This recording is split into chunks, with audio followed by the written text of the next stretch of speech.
Chapitre 15. Votre obsession magnifique. Le mécanisme mental que nous vous indiquons vous permettra d'acquérir des richesses dont vous n'auriez pas osé rêver. Ce processus vous apportera beaucoup de bonheur. Votre personnalité se développera. Vous recevrez des témoignages d'affection et d'amour que vous n'auriez pu imaginer. Nous devons ce principe à l'écrivain Lloyd C. Douglas, qui l'exposa souvent avec beaucoup de brio. Douglas avait abandonné le ministère religieux qu'il exerçait et avait choisi une forme d'enseignement plus facile à répandre. Il écrivait des nouvelles. Son ministère avait touché des centaines de gens, mais ses livres eurent des milliers de lecteurs, ses films atteignirent des millions de spectateurs.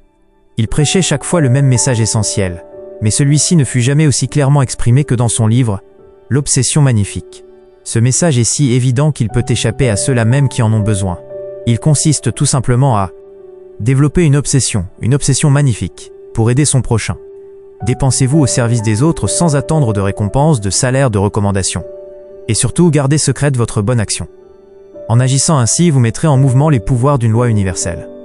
Ne recherchez donc pas de salaire pour votre bonne action. Les récompenses et les bénédictions pleuvront sur vous.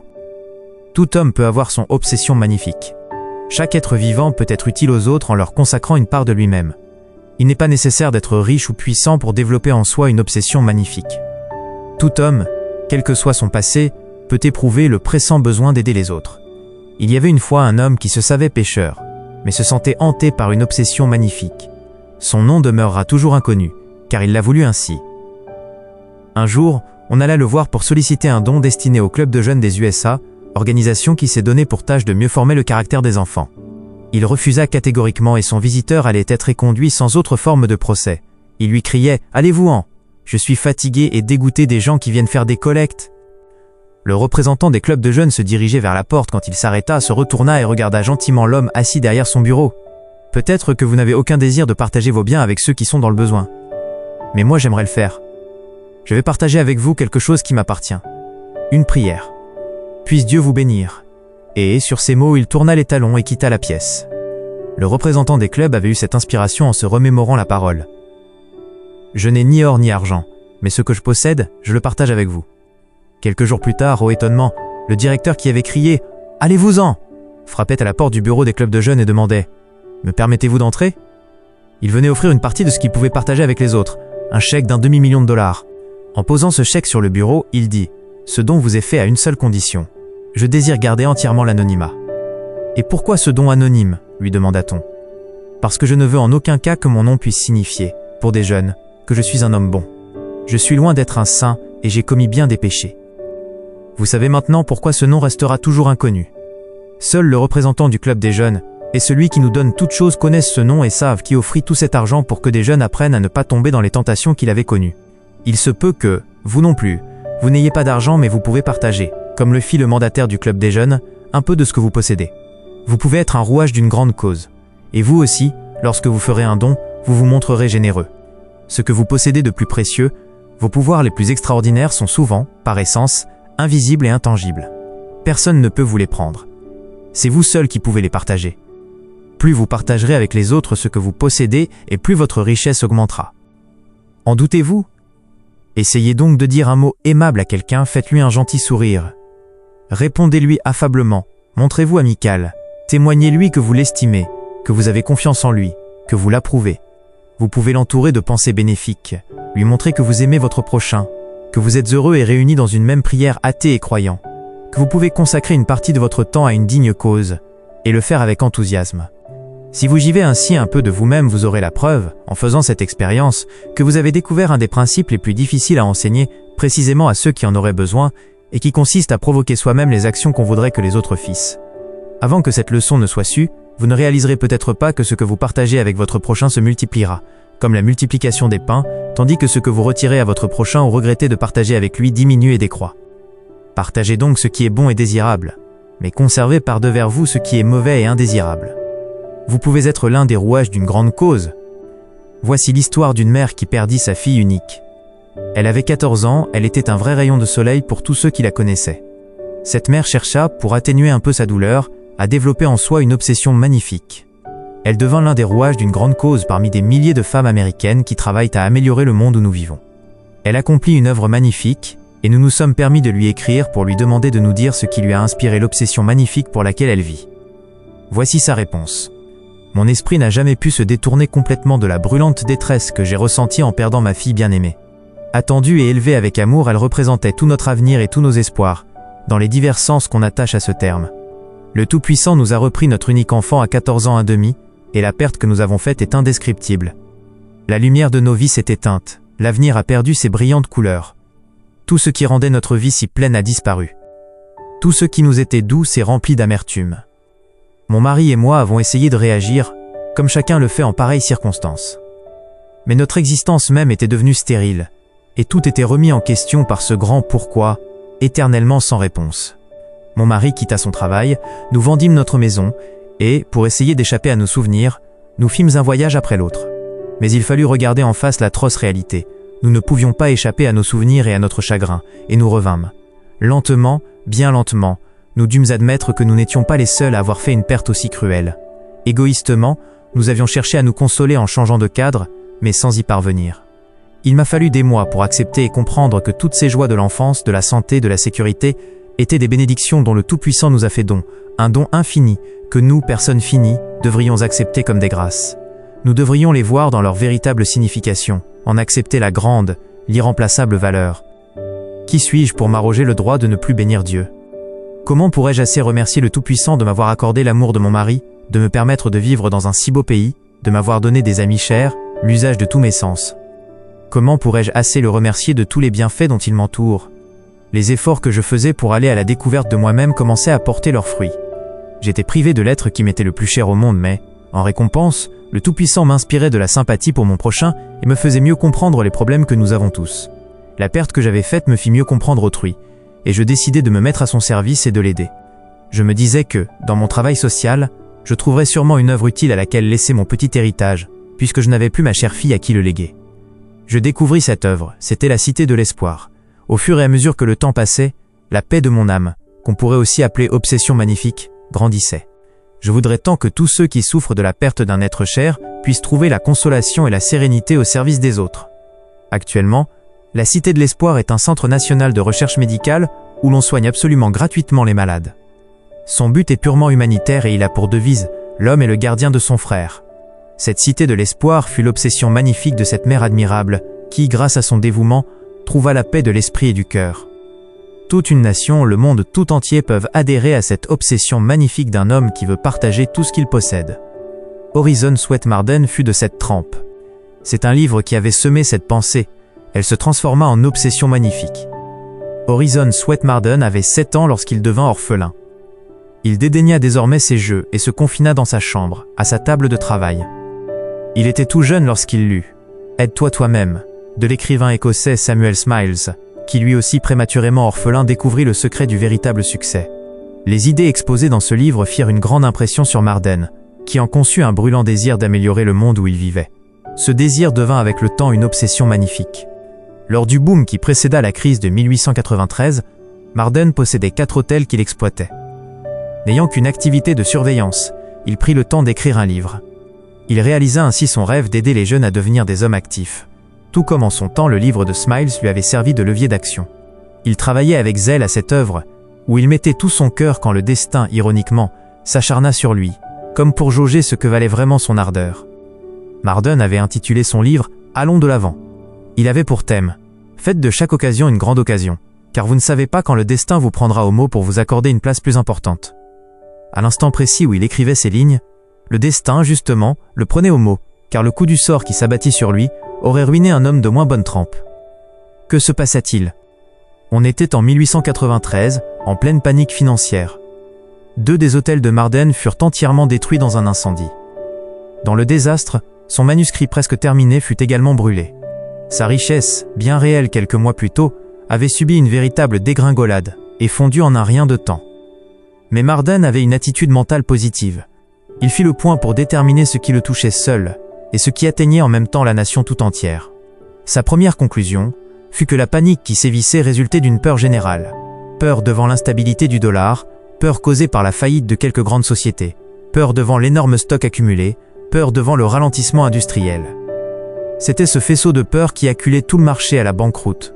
567 banques et sociétés de prêt, ainsi que 156 compagnies de chemin de fer firent faillite. Le nombre des sans-travail était énorme, on disait que des millions d'hommes étaient au chômage. Les grévistes étaient également très nombreux. Les fermiers firent de mauvaises récoltes à cause de la sécheresse et de la chaleur. Marden contemplait l'horrible gâchis d'argent et de vies humaines, et se disait qu'il fallait absolument que quelque chose ou quelqu'un encourageât la nation et redonnât confiance aux citoyens. On lui offrit d'exploiter d'autres hôtels, mais il repoussa ses propositions. Un désir s'était emparé de lui, une obsession magnifique. Il l'envisagea avec une attitude mentale positive, et il se remit à écrire un nouveau livre. Il choisit comme motivateur personnel ce mot d'ordre. Que chaque occasion soit une grande occasion. Point. C'est le moment ou jamais de m'y mettre, dit-il à ses amis, car maintenant l'Amérique a un urgent besoin de l'aide qu'apporte un esprit positif. Il ne quitta plus guère son travail, et ne dépensa désormais pour vivre qu'$1,50 par semaine. Il travaillait presque sans s'arrêter, jour et nuit. La première édition de Pushing to the Front, Allons de l'avant, parut en 1893. Le livre fut immédiatement apprécié. On l'utilisa même dans les écoles comme livre de texte et comme supplément de lecture. Les maisons de commerce le faisaient circuler parmi leurs employés. Des éducateurs connus, des hommes d'État et des membres du clergé, des commerçants et des chefs de vente le recommandèrent en disant qu'on y trouvait un motivateur puissant, incitant à agir positivement. On traduisit ce livre en 25 langues. Des millions d'exemplaires furent vendus. Marden, comme les auteurs du livre que vous lisez en ce moment, était persuadé que le caractère est la pierre angulaire qui permet de créer et de maintenir le succès. Il croyait que les plus grandes réussites sont celles qui ennoblissent l'humanité, et que pour y parvenir, il faut d'abord un caractère ferme et une parfaite intégrité. Il ne cessa de mettre en garde ses concitoyens contre la chasse au dollar et la basse cupidité, qui ne se satisfait jamais de rien. Il essaya de faire comprendre qu'il vaut mieux mener une vie empreinte de noblesse plutôt que de faire une belle carrière. Marden nous montre dans son livre comment certains hommes, pourtant riches à millions, sont malgré tout des ratés. Ceux qui sacrifient leur famille, leur réputation, leur santé, tout ce qui leur est cher pour se faire de l'argent ratent en fait leur vie, même s'ils arrivent à amasser une grosse fortune. Marden dit aussi qu'on peut avoir une vie très réussie sans être président d'une compagnie ou millionnaire. La magnifique obsession de Marden réussit aussi à éveiller l'intérêt des gens pour les réalisations qu'ils peuvent réussir, à condition de faire montre des qualités qu'ils voudraient voir chez leurs enfants. Marden eut sa revanche, et ce fut de voir son livre transformer l'attitude du public. Il eut une audience mondiale. Marden démontra qu'un désir impérieux peut provoquer l'impulsion qui fait agir et qui est indispensable au véritable accomplissement. Vous vous en rendez compte, il fallut à Horizon Sweat Marden du courage et un véritable esprit de sacrifice pour qu'il réalisât sa magnifique obsession. Une obsession magnifique demande du courage. Peut-être serez-vous seul à combattre et devrez-vous lutter contre l'opinion d'experts ignorants qui vous tourneront en ridicule. Peut-être vous qualifiera-t-on de fou, de toqué ou d'idiot comme on le fit pour de grands découvreurs, créateurs, inventeurs, philosophes ou génies. Les experts affirmeront sans doute que ce que vous tentez de faire ne peut réussir. Mais, le temps aidant, votre impérieux désir et votre persévérance feront de votre obsession magnifique une réalité. Lorsqu'on vous affirme que quelque chose est impossible, arrangez-vous pour y arriver quand même. Lorsqu'on a une obsession magnifique, malgré les obstacles du chemin, on fait la conquête qu'on s'est fixée pour but. Voici bien des années, dans l'intention de chahuter et de s'amuser, quelques étudiants de l'université de Chicago allèrent assister à une conférence de Sir Arthur Conan Doyle sur le spiritisme. Mais l'un de ces étudiants, J.B. Rhine, fut impressionné par le sérieux de l'orateur. Il écouta son exposé et certaines idées le frappèrent. Sir Arthur Conan Doyle parlait de savants très réputés qui faisaient des recherches dans le domaine psychique. J.B. Rhine décida d'en faire à son tour et de se livrer à quelques expériences.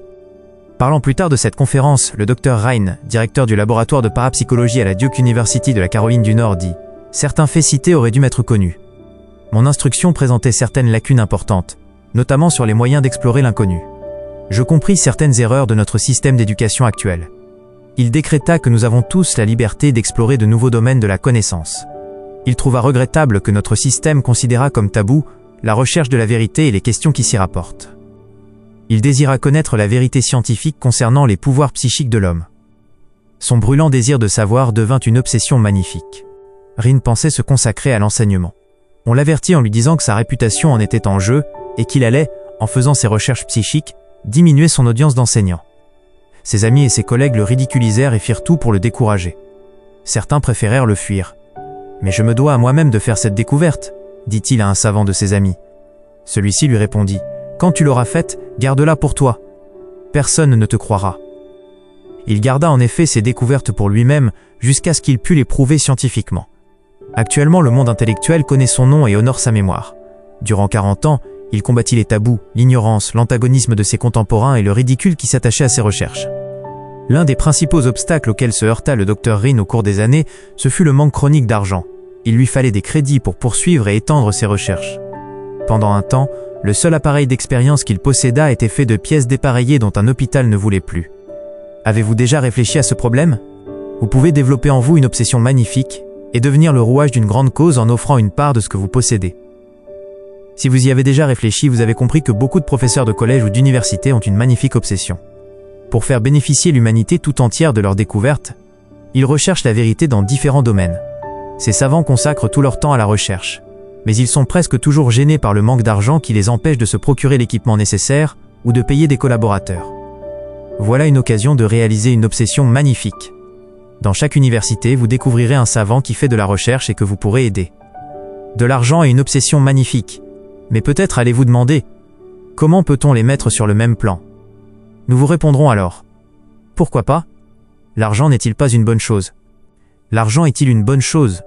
L'argent en soi est-il une bonne chose ? » Bien des gens à l'esprit négatif répondront « L'argent est la cause de tout mal. » La Bible, elle, dit « L'amour de l'argent est la source de tout mal. » Il y a une grande différence entre ces deux postulats, même si cette différence dépend d'un simple petit mot. Certains lecteurs ont été amusés de ce que des personnes à l'esprit négatif aient mal réagi à la lecture de « Réfléchissez et devenez riches ». Et pourtant, ces gens qui pensent négativement pourraient gagner, en une seule année, ce qu'ils mettent une vie à épargner. Ils transformeraient simplement leur attitude négative en une attitude positive. Mais pour y parvenir, il leur faudrait enlever les toiles d'araignée qui leur obscurcissent l'esprit, dès qu'on parle d'argent. Dans notre société, l'argent est un moyen d'échange. L'argent est une puissance. Comme toute puissance, l'argent peut être utilisé pour le bien ou pour le mal. Réfléchissez et devenez riche a fait réfléchir des milliers de lecteurs qui se sont enrichis avec AMP. Ils ont lu dans ce livre les biographies d'hommes célèbres tels que Henry Ford, John Rockefeller, Thomas Edison, André Carnegie, et ils y ont puisé une véritable inspiration. Pourtant, les hommes dont vous venez de lire les noms ont créé des fondations qui, aujourd'hui encore, roulent sur plus d'1 billion de dollars. Cet argent est employé uniquement dans des buts charitables, religieux ou à des fins éducatives. Les dépenses et les dons de ces fondations se comptent par plus de 200 millions de dollars par année. L'argent est-il une bonne chose? Mais oui, nous l'avons vu. L'obsession magnifique qui a inspiré ces hommes leur survivra longtemps. La biographie d'André Carnegie prouvera à ses lecteurs que ce grand homme partageait avec les autres ce qu'il possédait. Son argent, sa philosophie et quelque chose de plus dont nous avons parlé. En réalité, notre livre n'aurait pas été écrit si André Carnegie n'avait pas existé. Vous avez remarqué qu'il lui est dédié. Comme il vous est dédié, à vous aussi. Nous allons parler ici d'André Carnegie, des enseignements de sa philosophie, de l'application que nous en pouvons faire dans nos vies. Une simple philosophie devint une magnifique obsession. Un pauvre petit Écossais qui, enfant, émigra en Amérique, devint l'homme le plus riche des USA. On trouve son histoire et la philosophie qu'il a inspirée dans l'autobiographie d'André Carnegie. Déjà dans son enfance, puis tout au long de sa vie, Carnegie eut pour devise « Dans la vie, tout ce qui a de l'importance mérite qu'on lutte pour l'obtenir ». Cette philosophie simple se transforma en obsession magnifique. Carnegie mourut à 83 ans, après avoir travaillé à partager intelligemment sa grande fortune entre ses contemporains et après avoir cherché à y faire participer les générations futures. Carnegie donna à peu près un demi-billion de dollars en dons directs, fondations et sociétés diverses. Il consacra des millions de dollars à fonder des bibliothèques, et il appliqua constamment sa devise. Dans la vie, tout ce qui a de l'importance mérite qu'on lutte pour l'obtenir. Les livres de ces bibliothèques ont été rassemblés, et continueront à l'être, pour le seul bénéfice de ceux qui travaillent pour acquérir la connaissance, la compréhension et la sagesse. En 1908, Napoléon Hill, qui avait alors 18 ans, faisait une enquête pour une revue. Il eut ainsi l'occasion d'interviewer Carnegie, ce grand faiseur d'argent, philosophe et philanthrope. Cette entrevue dura 3 heures, puis le grand homme invita le jeune homme à l'accompagner chez lui. Pendant 3 jours, Carnegie endoctrina le jeune Napoléon Hill et lui expliqua sa philosophie. Il eut une influence prépondérante sur lui, puisqu'il l'incita à consacrer 20 ans de sa vie à l'étude, à la recherche des principes qui régissent le succès. André Carnegie dit à Napoléon Hill que sa plus grande richesse n'était pas constituée de biens matériels, mais découlait de ce qu'il appelait la philosophie de la réussite américaine. Il donna son message à Napoléon Hill pour que celui-ci transmît le flambeau au monde entier. Or, le but de ce livre, c'est précisément de vous transmettre, à vous aussi, le flambeau. De son vivant, André Carnegie aida Napoléon Hill et lui donna des lettres d'introduction pour tous les grands hommes de l'époque. Il le conseilla, il lui fit partager ses pensées. Il l'aida de toutes les manières, à une exception près, l'argent. Car il disait, dans la vie, tout ce qui a de l'importance mérite qu'on lutte pour l'obtenir. Il savait qu'en appliquant ce motivateur personnel, on obtiendrait le bonheur, la santé physique, mentale et spirituelle, aussi bien que la richesse. Il est à la portée de tous de s'assimiler les principes d'André Carnegie et de les appliquer. Faire son testament, c'est prévoir le partage de ce qu'on possède entre ceux qu'on aime. Chacun souhaite laisser quelque chose à ses descendants. Ce monde serait plus agréable à vivre si tout homme laissait en héritage à la postérité cette philosophie du bonheur, du succès, de la richesse, de la santé physique et morale, qu'édifia André Carnegie. Dans ses écrits, Napoléon Hill s'est attaché à vous inculquer les principes qui permirent à Carnegie d'acquérir une grande richesse. S'ils se sont appliqués à lui, ils peuvent tout aussi bien s'appliquer à vous. Michel Benedum, fort riche également, fut également hanté par une obsession magnifique et partagea, comme Carnegie, ce qu'il possédait. Son meilleur ami, le sénateur Jennings Randolph, nous racontait dernièrement que Benedum commença avec un salaire de 25 $ par semaine et finit par devenir un des hommes les plus riches d'Amérique. Sa fortune était évaluée à plus de 100 millions de dollars. Et pourtant, ce fut un très petit incident qui décida de sa carrière. Benedum avait alors 25 ans. Un jour, dans un train, il céda courtoisement sa place à un étranger d'un certain âge. Ce geste lui paraissait tout naturel. Or, il se trouva que cet étranger était John Worthington, surintendant général de la South Penn Oil Company. Au cours de la conversation qui s'engagea entre les deux hommes, Worthington offrit un emploi à Mike Benedum. Celui-ci l'accepta et devint l'homme qui découvrit la plus grande quantité d'essence, plus qu'aucun homme n'en avait trouvé avant lui. On dit parfois qu'on peut juger un homme d'après les principes philosophiques qui dirigent sa vie. En ce qui concernait l'argent, la philosophie de Mike Benedum aurait pu se traduire ainsi. Cet argent m'est simplement confié, j'aurai à rendre compte du bien que je ferai grâce à lui, à la communauté tout entière, aux gens que je rencontrerai et à qui je donnerai ainsi une chance, tout comme on m'a donné ma chance autrefois. Comme beaucoup de ceux qui ont une obsession magnifique, Benedum vécut fort âgé. À son 85e anniversaire, il disait « On me demande comment il se fait que je sois encore si actif. Continue à travailler, telle est ma devise. Les années passent sans que je m'en aperçoive. Il ne faut rien mépriser, à part la suffisance, la bassesse et la corruption. Il ne faut rien craindre, sinon la couardise, la déloyauté et l'indifférence. Il ne faut rien envier de ce que possède le voisin, sinon son bon cœur et la gentillesse dont il fait preuve. Je pense très souvent à mes amis et le moins possible à mes ennemis. L'âge, à ce qu'il me semble, n'est pas seulement une question d'années, c'est aussi une forme d'esprit. Vous êtes aussi jeune que vous le croyez, et aujourd'hui je crois que j'ai plus que jamais foi en mon prochain, en mon pays et en mon Dieu. Vous vivrez longtemps avec une obsession magnifique. C'est un postulat bien connu. Celui qui a un but vit plus longtemps. Par exemple, le président Hoover et le général Wood, qui firent beaucoup pour la jeunesse, en consacrant leur temps et leur argent au club de jeunes d'Amérique, vécurent longtemps à cause de l'obsession magnifique qui les habitait. Ils consacraient tout leur temps et toute leur pensée à faire des projets pour le bien de la jeunesse et leur vie furent utiles. En contrepartie, ils furent heureux d'avoir fait le bien et de pouvoir jouir de l'estime et de l'affection de leurs concitoyens. Il se peut évidemment que vous n'arriviez pas à la richesse matérielle d'un Carnegie ou d'un Benedum, mais cela ne doit pas vous empêcher de vous forger une obsession magnifique. C'est ce que fit Irving Rudolph. Tous sont en prison, sauf mon frère et moi. Irving a consacré sa vie aux enfants de la pègre et des bas-fonds. Il entreprit ce travail par gratitude. Il avait été lui-même sauvé par un club de jeunes qui venait de s'installer dans le quartier miséreux où il vivait. Dans son enfance, il habitait un quartier pauvre de Chicago où sévissait la loi du milieu. Les bagarres étaient monnaie courante. Les jeunes assistaient à des scènes qu'ils n'auraient pas dû voir et auxquelles ils participaient. Tous ces jeunes étaient oisifs et, de ce fait, assez enclins à se mêler à la pègre qui les entourait. Un jour, un club de jeunes vint s'installer dans une église abandonnée du voisinage. Mon frère et moi fûmes les deux seuls garçons du gang à fréquenter ce club, explique Irving, tous les autres étaient en prison. Et s'il n'y avait pas eu le Lincoln Unit Boys Club, nous aurions sans doute fini aussi par y aller. Irving fut toujours reconnaissant au club de jeunes de ce qu'ils firent pour son frère et lui. Et il consacra sa vie à aider les garçons des bas quartiers. Grâce à son enthousiasme et à son zèle, il obtint de grosses donations pour les clubs de jeunes de Chicago et des personnalités influentes s'intéressèrent à cette cause. Je trouve que mon travail n'est que justice et gratitude envers la puissance divine qui a permis, pour mon frère et pour moi, cette protection et cet appui, explique Irving. Puis il ajoute, allez visiter un club de jeunes. Voyez par vous-même le bon travail qu'on y fait. Vous comprendrez alors ce que j'éprouve envers les garçons qui ont les besoins que j'avais à leur âge. Il y a aussi des milliers d'hommes et de femmes qui, par obsession magnifique, donnent du temps et de l'argent pour épauler les éclaireurs d'Amérique. Vous aussi, vous avez bénéficié de cette obsession-ci.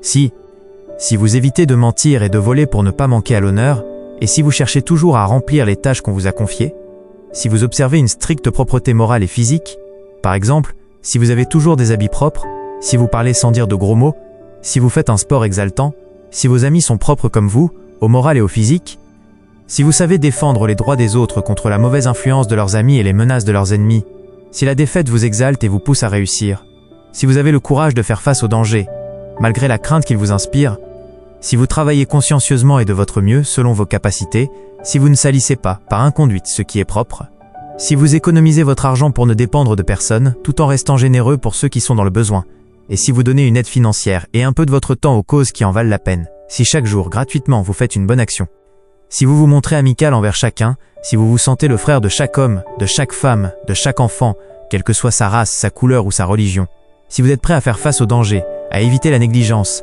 à savoir quel remède appliquer à ceux qui souffrent et à sauver des vies humaines, si vous êtes prêt à faire votre devoir et à prendre vos responsabilités à votre foyer et à votre travail, si vous êtes poli envers chacun, spécialement envers les faibles, les malchanceux, les infortunés, si, sans nécessité, vous ne tueriez une créature vivante, évitant de la blesser, si vous cherchez à protéger les animaux, si vous souriez chaque fois que vous le pouvez, accomplissez votre tâche avec soin et rapidité, si vous ne renâclez jamais devant les responsabilités ou les coups durs, si vous êtes loyal envers tous ceux qui le méritent, envers les membres de votre famille, la maison pour laquelle vous travaillez, votre pays, si vous respectez les autorités constituées et obéissez à tout ce qui ne va pas à l'encontre de votre code moral, si, de votre mieux, vous faites votre devoir vis-à-vis de Dieu et de votre pays, venant en aide à votre prochain lorsque l'occasion se présente, restant solide physiquement, ouvert mentalement et plein de droiture morale, alors vous vivez et agissez conformément au serment et à la loi des scouts que votre subconscient s'est assimilé. Si l'Amérique est devenue une nation importante, c'est parce que son peuple vit selon les principes d'une saine philosophie. On peut symboliser celle-ci dans ces mots. Le grand cœur de l'Amérique. Voici un autre exemple d'homme qui vécut une obsession magnifique. Celui de Henry J. Kaiser. Il a beaucoup contribué à ce qu'il fasse meilleur vivre dans notre monde. Dans une boutique de forgeron, en Angleterre, une pancarte fut pour lui une inspiration, comme elle pourrait l'être pour vous. Voici le texte de cette pancarte. « Quoi, me faut-il vraiment donner encore ?» demandai-je mécontent. « Et devrais-je donner toujours ?»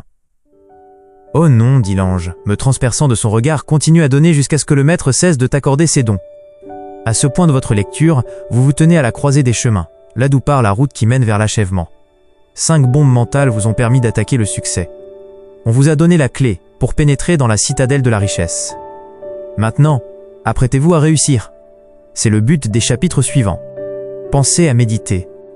1. Développez en vous une obsession magnifique. Partagez ce que vous possédez avec les autres, sans attendre de reconnaissance, de remboursement ou de remerciement. Gardez secrètes vos bonnes actions. 2. Qui que vous soyez, quel qu'ait été votre passé, vous pouvez créer en vous un impérieux désir d'aider les autres. Vous pouvez créer votre propre obsession magnifique. 3. Plus vous partagerez, plus vous posséderez. Partagez donc ce qui est bon et désirable, et gardez par-devers vous ce qui est mauvais et peu désirable. 4. Vous pouvez développer votre propre obsession magnifique en devenant un des rouages d'une bonne cause, comme le fit la mère qui avait perdu sa fille unique. 5. Le caractère est la pierre angulaire sur laquelle on construit le succès et l'y maintient. 6. Il y a quelque chose qui vaut beaucoup mieux qu'une belle carrière.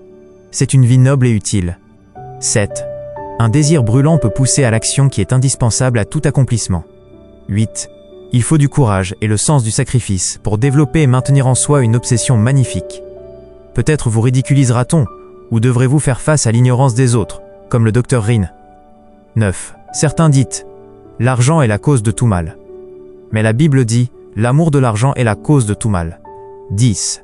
André Carnegie, Henry Ford et Michel Benedum, par exemple, utilisèrent la puissance que leur conférait l'argent pour créer des fondations charitables, à but éducatif et religieux. Le bien que firent ces obsessions magnifiques durera longtemps. 11.